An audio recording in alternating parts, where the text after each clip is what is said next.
नमस्कार दोस्तों, मैं गुलाब ठाकुर अनअकैडमी के इस यूट्यूब चैनल पर आपका स्वागत करता हूं। आज हम देख रहे हैं संविधान वाला पार्ट सेकेंड, जो आपका पेपर है राज्य व्यवस्था, उसका आज हम टॉपिक ले रहे हैं। जो केंद्र राज्य संबंध हम पढ़ रहे थे, केंद्र राज्य संबंधों के मध्य हमने केंद्र राज्य संबंधों को देखा, जिसमें हमने केंद्र राज्य प्रशासनिक संबंध, केंद्र राज्य विधायी संबंध और केंद्र राज्य वित्तीय संबंधों को हमने देखा। अब इनको देखने के बाद कि इनका क्या स्टेटस रहा है, कहाँ कहाँ केंद्र मजबूत है, कहाँ कहाँ राज्य मजबूत है, ये स्थितियां हमने केंद्र राज्य संबंधों के मध्य देखी। तो पहले मैं शॉर्ट में आपको उनके बारे में बता दूं, तब केंद्र राज्य के मध्य जो तनाव का कारण है, आज का जो हमारा टॉपिक है केंद्र राज्य के मध्य तनाव के कारण, है ना। केंद्र सरकार और राज्यों की जो सरकारें होती हैं, इनके बीच जो आपस में तनाव होते हैं, किन किन बातों को लेकर इनके बीच में तनाव होते हैं, आज हम वो देखेंगे। पर उससे पहले केंद्र राज्य संबंधों की अगर मैं बात करूं, तो केंद्र राज्य संबंध चूंकि भारत की संघीय प्रकृति होने के कारण केंद्र के साथ साथ राज्यों का भी अस्तित्व है, और ऐसी स्थिति में केंद्र राज्य संबंधों के अंतर्गत हम प्रशासनिक संबंध, विधायी संबंध और वित्तीय संबंधों को देखते हैं। कारण न्यायिक संबंधों को इसलिए नहीं देखा जाता है क्योंकि हमारे यहाँ जो न्यायिक व्यवस्था है वो कहती है एकीकृत है, संपूर्ण भारत के लिए एक समान न्याय व्यवस्था। लेकिन हम अगर विधायी कार्यों की बात करें, यानी विधान निर्माण की बात करें, तो केंद्र सूची के जितने विषय हैं उन पर विधान निर्माण का कार्य केंद्र सरकार अर्थात संसद के द्वारा किया जाता है। राज्य सूची के जितने विषय हैं उन पर विधान निर्माण का कार्य राज्य विधानमंडल के द्वारा किया जाता है। तो विधायी संबंधों के अंतर्गत हम ये देखते हैं कि किन किन विषयों पर कानून बनाने की शक्ति केंद्र सरकार को है और किन किन विषयों पर कानून बनाने की शक्ति राज्य सरकार को है, और जो केंद्र सरकार कानून बनाएगी वो कहाँ कहाँ लागू होंगे। तो जैसा कि मैंने बताया था कि केंद्र के द्वारा जो भी कानून बनाए जाते हैं वो संपूर्ण भारत पर लागू होते हैं, और राज्य सरकार के द्वारा जो कानून बनाए जाते हैं वो केवल उस राज्य की सीमा के अंदर ही लागू होते हैं। साथ ही केंद्र सरकार को क्षेत्रातीत विधायन की भी शक्ति है। क्षेत्रातीत विधायन मतलब भारत के बाहर भी जो भारतीय नागरिक निवास कर रहे हैं उन पर भारत का कानून लागू होगा, यानी केंद्र सरकार के द्वारा जो कानून बनाया जाएगा वो लागू होगा। तो ये हमने विधायी संबंधों के अंतर्गत देखा था कि भाई केंद्र राज्य विधायी संबंधों की क्या स्थिति है। सार रूप में हमने बताया था कि केंद्र राज्य विधायी संबंधों की अगर हम बात करें तो वो कहाँ झुके हुए हैं, केंद्र की ओर झुके हुए हैं, क्योंकि राज्य के द्वारा जो भी कानून बनाए जाते हैं, जो भी विधेयक लाए जाते हैं, वो राज्यपाल के हस्ताक्षर के उपरांत ही कानून का रूप लेते हैं। तो जो राज्यपाल होता है वो राज्य में केंद्र सरकार का प्रतिनिधि होता है। साथ ही कुछ ऐसे कानून हैं जो बिना राष्ट्रपति की पूर्व अनुमति के नहीं बन सकते हैं। राज्यपाल चाहे तो किसी भी कानून को राष्ट्रपति के विचार के लिए रख सकता है ना। तो ऐसी कुछ परिस्थितियां थीं। साथ ही अगर संसद चाहे तो राज्य सूची के विषय को राष्ट्रीय महत्व का घोषित करके उस पर कानून बना सकती है। तो ऐसे कुछ कारण थे, तो हमने उन कारणों का अध्ययन करने के उपरांत ये निष्कर्ष निकाला था कि जो केंद्र राज्य विधायी संबंध हैं वो केंद्र सरकार की ओर झुके हुए। फिर विधायी संबंधों के बाद हमने देखे थे केंद्र राज्य प्रशासनिक संबंध। प्रशासनिक संबंध अर्थात जो विधायन बन चुके हैं, जो कानून बन चुके हैं, उनको क्रियान्वित करने की शक्ति केंद्र के पास कैसी है, राज्य के पास कैसी है, उनका अध्ययन हमने प्रशासनिक संबंधों के अंतर्गत किया था। तो जैसा कि मैंने बताया था कि केंद्र के द्वारा जो भी कानून बनाए जाते हैं उनको लागू कराने का कार्य केंद्र सरकार करती है, और राज्यों के द्वारा जो कानून बनाए जाते हैं उनको लागू कराने का कार्य राज्य सरकार करती है। प्रशासनिक शक्ति की अगर बात करूं तो केंद्र सरकार की प्रशासनिक शक्ति का जो विस्तार है वो संपूर्ण भारत के राज्य क्षेत्र पर है। राज्य की प्रशासनिक शक्ति का विस्तार केवल अपने राज्य तक होता है। फिर मैंने कुछ सेवाएं भी बताई थी कि जो अखिल भारतीय सेवाएं होती हैं उन पर नियंत्रण, अंतिम नियंत्रण केंद्र सरकार का होता है, पर वो कार्य जो अधिकारी हैं राज्यों में करते हैं। केंद्रीय सेवाओं पर भी नियंत्रण केंद्र सरकार का होता है। राज्य सेवाओं पर नियंत्रण राज्य सरकार का होता है। साथ ही जो प्रशासनिक सबसे बड़ा पद है राज्यपाल का, उसकी नियुक्ति केंद्र सरकार के द्वारा की जाती है। केंद्र सरकार को आपातकाल के समय राज्यों को प्रशासनिक निर्देश जारी करने की भी शक्ति है। अगर राज्य नहीं मानते हैं तो इस आधार पर वो राज्य में राष्ट्रपति शासन लगा सकते हैं। तो यहाँ भी हमने निष्कर्ष ये निकाला था कि केंद्र राज्य अगर प्रशासनिक संबंधों की बात की जाए तो केंद्र राज्य के जो प्रशासनिक संबंध हैं वो भी केंद्र सरकार की ओर झुके हुए हैं। फिर तीसरा हमने देखा था केंद्र राज्य वित्तीय संबंध। तो वित्तीय संबंधों के अंतर्गत हमने देखा था कि करों का बंटवारा कैसे होता है, कौन से ऐसे कर हैं जो केंद्र सरकार लगाती है और वसूलती है और केंद्र और राज्य में बंटवारा होता है उन करों का। कौन से ऐसे कर हैं जो केंद्र लगाती है, राज्य सरकार वसूलती है और केंद्र और राज्य में बंटवारा होता है। जीएसटी को देखा था हमने, इसके अंतर्गत जो 101वां संविधान संशोधन हुआ उसके कारण कैसे अप्रत्यक्ष कर व्यवस्था कैसे परिवर्तित हुई। फिर हमने सहायता अनुदान देखे थे कि केंद्र सरकार किन किन परिस्थितियों में राज्य सरकार को सहायता अनुदान देती है, जैसे प्राकृतिक आपदा के समय, एसटी एससी के कल्याण के समय, सामाजिक आर्थिक पिछड़ेपन को दूर करने के लिए केंद्र सरकार के द्वारा राज्य सरकार को सहायता अनुदान दिए जाते हैं। वित्त आयोग की स्थिति देखी थी। वित्त आयोग अनुच्छेद 280 के तहत राष्ट्रपति के द्वारा गठित किया जाता है, जिसका प्रमुख कार्य ये होता है कि केंद्र और राज्यों के मध्य करों के बंटवारे के संबंध में वो अपनी सिफारिशें दे। तो कुल 5 सदस्य होते हैं, एक अध्यक्ष होता है, 4 सदस्य होते हैं जिनकी नियुक्ति राष्ट्रपति के द्वारा की जाती है। और वित्त आयोग के फिर हमने कार्य देखे थे कि करों के बंटवारे के संबंध में सिफारिश करना। और 73वां 74वां संविधान संशोधन होने के बाद इसके 2 कार्य और बढ़ गए थे कि पंचायतों और नगरीय निकायों के वित्तीय स्रोतों को पूरा करने के लिए राज्य की संचित निधि में सुधार के लिए सुझाव देना, ये भी इसके कार्यों में आ गए थे। राष्ट्रपति के द्वारा कोई अन्य कार्य सौंपे जाएं तो उनको करना भी वित्त आयोग का कार्य है।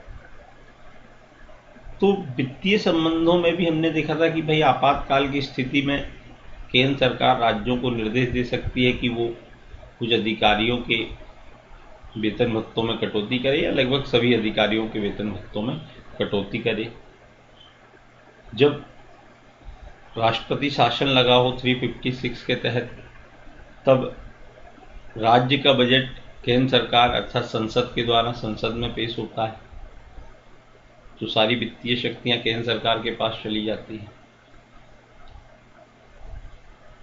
तो यहाँ भी हमने ये निष्कर्ष निकाला था कि अगर वित्तीय संबंधों की भी बात की जाए तो वित्तीय संबंध भी केंद्र की ओर झुके हुए हैं। तो केंद्र राज्य विधायी, प्रशासनिक और वित्तीय संबंध देखने के बाद अब हम आज ये देखेंगे कि केंद्र राज्य के मध्य तनाव के क्या क्या कारण है ना। कि भाई ठीक है, संबंध तो हैं, प्रशासनिक संबंध है, विधायी संबंध है, वित्तीय संबंध, तीनों का हमने अध्ययन कर लिया। तो तनाव के क्या क्या मुद्दे हैं, क्यों तनाव होता है केंद्र राज्यों के मध्य। फिर इसके बाद हम आगे केंद्र राज्य जो सहकारी संघवाद है वो देखेंगे। फिर सहकारी संघवाद के मध्य क्या क्या चुनौतियां हैं, अगले वीडियोस में हम उनको भी देखेंगे, है ना। तो केंद्र राज्य के मध्य अगर हम तनाव के कारणों की बात करें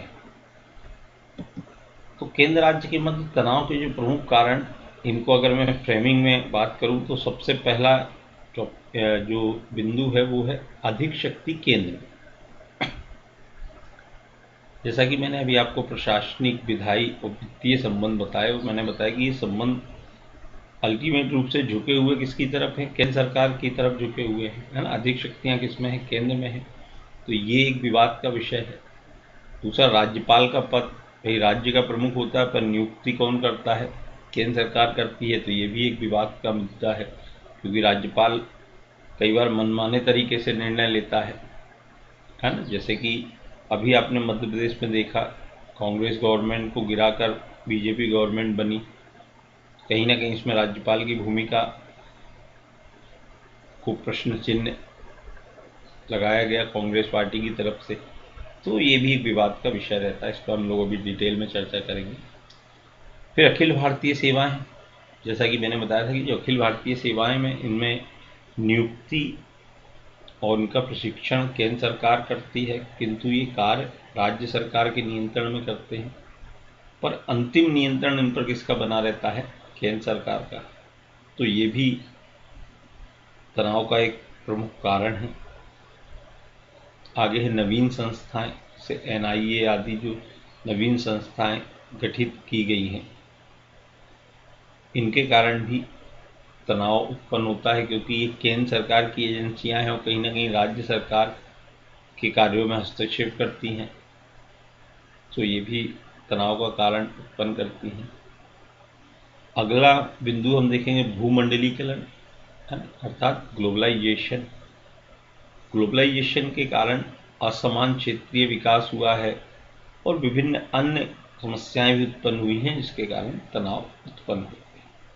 ठीक है, तो ये 5 बिंदुओं के तहत हम देखेंगे केंद्र और राज्यों के मध्य तनाव के क्या क्या कारण। ठीक, तो हम देखते हैं सबसे पहले कि साहब केंद्र राज्यों के मध्य जो तनाव का कारण में पहला कारण आ जाता है कि संविधान में केंद्र को शक्तियों के विभाजन में वरीयता देना। तो जैसा कि मैंने पहले ही आपको बताया था कि संविधान का अनुच्छेद 1 कहता है कि भारत अर्थात इंडिया राज्यों का संघ होगा। तो जो संघीय व्यवस्था होती है, उस संघीय व्यवस्था में शक्तियां केंद्र और राज्य के मध्य बटी होती हैं। किंतु भारत की अगर व्यावहारिक स्थिति देखें, शक्तियों का विभाजन देखें, तो भारत संघ का उदाहरण न होकर अर्ध संघ का उदाहरण है।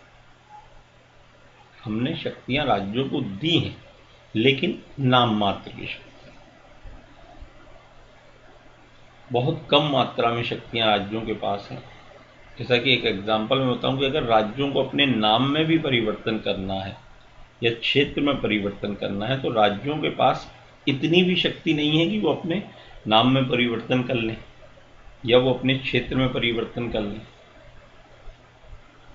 तो ये परिवर्तन करने का कार्य भी कौन करता है? केंद्र की संसद करती है। और ऐसा किया गया कोई भी परिवर्तन संविधान का संशोधन नहीं माना जाता। मतलब हमारे यहाँ ये माना जाता है कि अगर हमने कोई नया राज्य बना दिया या पुराना राज्य समाप्त कर दिया, तो ये सब सामान्य विधि से किया, इसके लिए कोई संविधान का संशोधन नहीं किया गया। तो इससे ही स्पष्ट होता है कि हमने राज्यों को कितनी शक्तियां दी होंगी। हमारे यहाँ नागरिकता की भी अगर हम बात करें, तो नागरिक केवल व्यक्ति कहाँ का है? भारत का है। राज्यों का क्या है? केवल निवासी है। उसके आगे चलिए मौलिक अधिकारों की बात करें, तो मौलिक अधिकारों के संबंध में कानून बनाने की शक्ति केवल किसको है? केंद्र को है। राज्य को कोई शक्ति नहीं है। उसके आगे चलिए नीति निर्देशक तत्व, तो उनको तो लागू कराना चलिए दोनों के लिए है। केंद्र भी लागू करा सकता है, राज्य भी करा सकता है। मौलिक कर्तव्य, फिर राष्ट्रपति, या हम बात करें से राज्य का सबसे प्रमुख पद, उसकी नियुक्ति कौन करता है? केंद्र सरकार करती है। तो संविधान में केंद्र को शक्तियों के विभाजन में क्या दी गई है? वरीयता दी गई है। केंद्र सरकार कभी भी किसी भी राज्य की सीमा में परिवर्तन कर सकती है, क्षेत्र में परिवर्तन कर सकती है, उसके नाम में परिवर्तन कर सकती है। हमारे यहाँ राज्य निर्माण केवल प्रशासनिक सुविधा की दृष्टि से किया गया, इसीलिए भारत को कहा जाता है विनाशी राज्यों का अविनाशी संघ। मतलब यहाँ पर राज्यों का तो विनाश हो सकता है, पर जो संघ है, जो केंद्र है, इसका विनाश नहीं हो सकता है ना। पर अमेरिका में इसके विपरीत है। अमेरिका में संघ का विनाश हो सकता है। अमेरिका को कहा गया है अविनाशी राज्यों का विनाशी संघ। तो अमेरिका में संघ समाप्त हो सकता है, पूरे जो वहाँ के राज्य हैं सब अलग अलग हो सकते हैं और अपना अलग देश बना सकते हैं, पर राज्य को समाप्त नहीं किया जा सकता। हमारे यहाँ राज्यों को समाप्त किया जा सकता है, पर केंद्र कभी भी समाप्त नहीं होगा। तो संपूर्ण शक्तियां, या मैं बात करूं अधिकांश शक्तियां केंद्र के पास हैं। जब हमने प्रशासनिक संबंध देखे तब हमने देखा, जब विधायी संबंध देखे तब हमने देखा, जब वित्तीय संबंध देखे तब भी हमने देखा कि अधिकांश शक्तियां केंद्र के पास हैं। राज्य केंद्र पर क्या करता है, प्रशासनिक रूप से, विधायी रूप से, वित्तीय रूप से वो केंद्र पर निर्भर रहता है ना। तो केंद्र को अधिक शक्तियां देना हमेशा ये केंद्र और राज्य के मध्य विवाद का कारण बना रहे। ठीक है, आगे अगर मैं बात करूं तो केंद्र राज्य जो विवाद है, केंद्र और राज्यों के मध्य जो विवाद है, उसका जो दूसरा प्रमुख कारण है वो है प्रांतों की केंद्र पर वित्तीय निर्भरता। जैसा कि मैंने आपको बताया था कि कौटिल्य ने कहा है कि वित्त ही प्रशासन का हृदय है, और अगर वित्त नहीं है तो आप प्रशासन अच्छे से नहीं कर सकते हैं। तो अगर वित्तीय निर्भरता राज्यों की केंद्र पर रहेगी तो राज्य किसके नियंत्रण में रहेंगे, हमेशा केंद्र के नियंत्रण में रहेंगे। ये भी एक विवाद का विषय बना रहता है। राज्यों के पास वित्तीय स्रोत इतनी मात्रा में नहीं है जितनी मात्रा में केंद्र के पास। जो सबसे प्रमुख कर हैं वो केंद्र सरकार के पास है। जो वित्त आयोग का गठन होता है उसका गठन केंद्र सरकार के द्वारा किया जाता है, तो कहीं ना कहीं वो भी केंद्र के पक्ष में ही बात करता है। सहायता अनुदान के लिए भी जो राज्य हैं उनको केंद्र पर निर्भर रहना पड़ता है। तो राज्य वित्तीय रूप से केंद्र पर निर्भर रहते हैं, जिसके कारण विवाद उत्पन्न होता है। कई बार हमने ये भी देखा है कि केंद्र सरकार मनमाने तरीके से राज्यों को पैसा आवंटित करती है। अगर केंद्र में उसी दल की सरकार है और राज्य में उसी दल की सरकार है तो आसानी से सहायता अनुदान या अन्य अनुदान प्राप्त हो जाते हैं। विशेष राज्य के दर्जे के तहत जो सुविधाएं प्राप्त होती हैं राज्यों को, वो आसानी से प्राप्त हो जाती हैं। पर विवाद तब उत्पन्न होता है जब केंद्र में अलग दल की सरकार हो, राज्य में अलग दल की सरकार। तब फिर केंद्र के द्वारा क्या किया जाता है, पक्षपात किया जाता है। तो जब केंद्र सरकार पक्षपात करती है तो प्रांतों के द्वारा फिर अपने कार्यों को सुचारू रूप से नहीं चला पाते। तो कहीं ना कहीं ये विवाद का विषय बना रहता है, क्योंकि अगर वित्त ही नहीं रहेगा तो राज्य सरकार कैसे अपने कार्यों का संचालन कर पाएंगे। तो ये हमेशा से आरोप लगाता रहता है राज्य केंद्र पर कि भाई कहीं ना कहीं जो केंद्र सरकारें हैं वो क्या करती हैं, पक्षपात का कार्य करती हैं, राज्यों के साथ पक्षपात का कार्य करती हैं। तो ये भी इनके मध्य क्या है, विवाद का विषय बना हुआ है। तीसरे विवाद के विषय की अगर मैं बात करूं तो तीसरा विवाद का जो बिंदु है वो है राष्ट्रपति की आपातकालीन शक्तियां।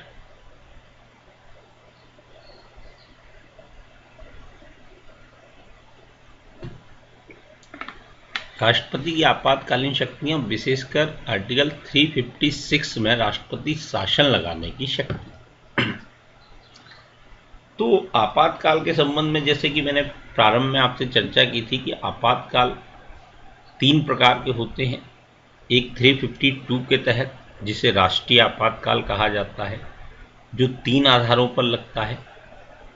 युद्ध हो, यानी आपका देश किसी से युद्ध कर रहा हो, या सशस्त्र विद्रोह हुआ हो, देश के अंदर सशस्त्र विद्रोह हुआ हो, या फिर बाह्य आक्रमण हुआ हो, है ना, यानी किसी देश के द्वारा बाह्य आक्रमण कर दिया गया हो। तो ये 3 आधार हैं जिन पर राष्ट्रपति राष्ट्रीय आपातकाल लगा सकता है। राष्ट्रीय आपातकाल संपूर्ण भारत के राज्य क्षेत्र में या भारत के किसी क्षेत्र विशेष में लगाया जा सकता है, और जब राष्ट्रीय आपातकाल लगा हो तब केंद्र की जो शक्ति है बहुत अधिक विस्तारित हो जाती है और राज्यों की शक्तियां बहुत अधिक कम हो जाती हैं। तो ये एक विवाद का विषय बना रहता है। जैसे आप 352 जब लगा हो तो केंद्र सरकार अपनी मनमानी करती है और राज्यों के साथ क्या करती है, भेदभाव करती है या राज्यों की शक्तियों को कम करती है।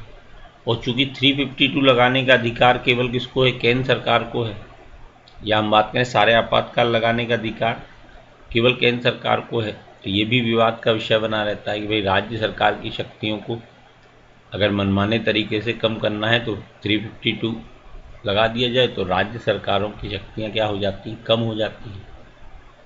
तो ये एक विवाद का विषय बना हुआ है ना, क्योंकि जैसा कि मैंने आपको बताया था कि जब 352 लागू हो तो प्रशासनिक निर्देश केंद्र सरकार राज्यों को दे सकती है और राज्यों को उन निर्देशों को मानना बाध्यकारी है।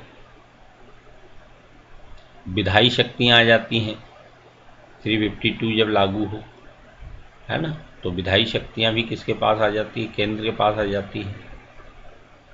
तो ये एक सबसे बड़ा विवाद का विषय बना रहता है। दूसरा जो आपातकाल होता है 356, जिससे राष्ट्रपति शासन कहा जाता है। राष्ट्रपति शासन राज्यों में लगाया जाता है। इसका आधार है संवैधानिक तंत्र की विफलता, यानी जब राज्यों का कार्य संविधान के अकॉर्डिंग ना चल रहा हो तब केंद्र सरकार के द्वारा किसी राज्य में राष्ट्रपति शासन लगाने की घोषणा की जाती है। तो जब राष्ट्रपति शासन लगाया जाता है तो उस समय राष्ट्रपति स्वयं या अपने किसी प्रतिनिधि के माध्यम से राज्य का शासन करता है। इस समय राज्य की संपूर्ण विधायी शक्ति और प्रशासनिक शक्ति केंद्र के पास चली जाती है। तो ये सबसे बड़ा विवाद का मुद्दा बना हुआ है 356, क्योंकि आजादी के बाद या हम बात करें संविधान निर्माण के बाद सर्वाधिक अगर किसी आपातकाल का प्रयोग हुआ है तो 356 का हुआ है। उस 356 के माध्यम से ही केंद्र के द्वारा राज्यों पर नियंत्रण रखने का कार्य किया जाता है और मनमाने तरीके से राज्यों की निर्वाचित सरकारों को बर्खास्त करने के लिए 356 का इस्तेमाल किया जाता है।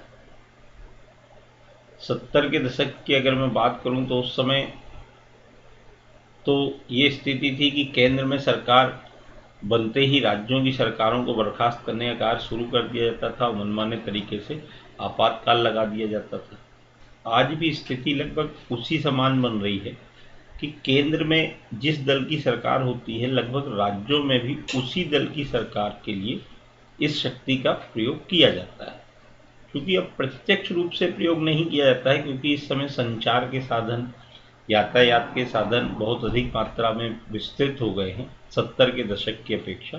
पर कहीं ना कहीं अगर आप देखें तो आज भी 356 का भय दिखाकर राज्यों की सरकार के साथ मनमानी या पक्षपात का कार्य केंद्र सरकार करती है। रिसेंट उदाहरण अभी आपके मध्य प्रदेश का है।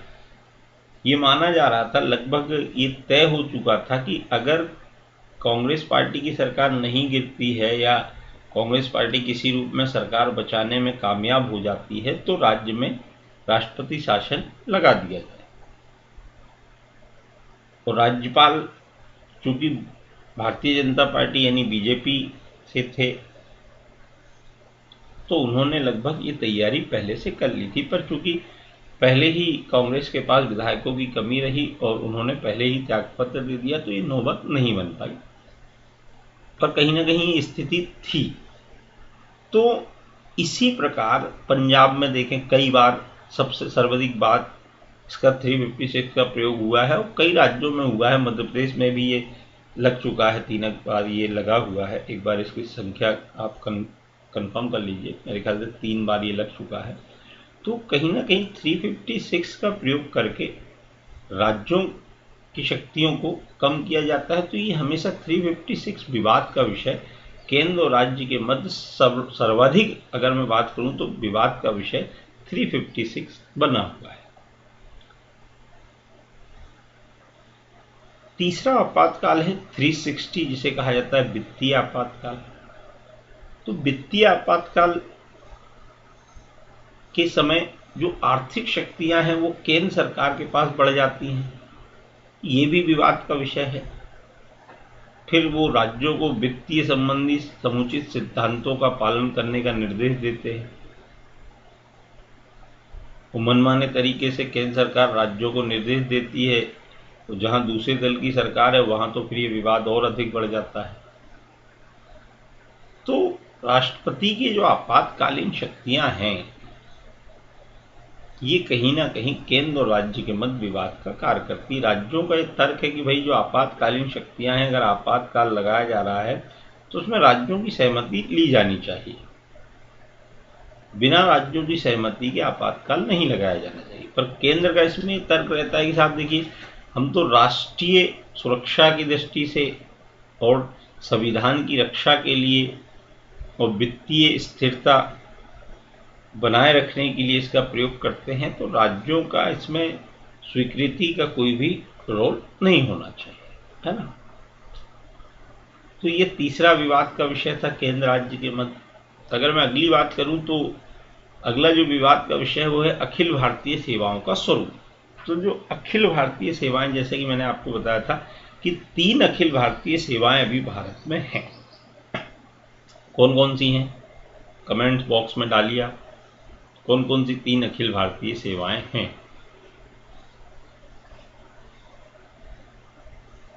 अखिल भारतीय सेवाएं, 3 अखिल भारतीय सेवाएं मैंने आपको बता दी।